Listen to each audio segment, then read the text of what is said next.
I was blown away, and I told them, I told Jessica, that I appreciated the time and effort that was put into it.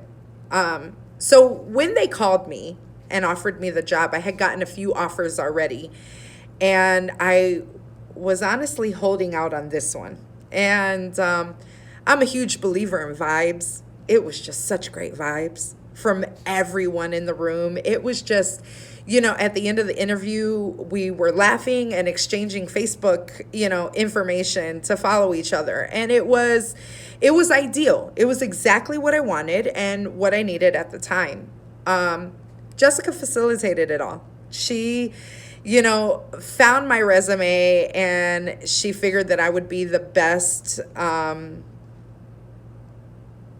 person for the job, and brought me in for an interview, and that was it. The rest is history. I'm not going anywhere. I am so in love with this company. I want to see it do great things. So get you a Jessica on your side.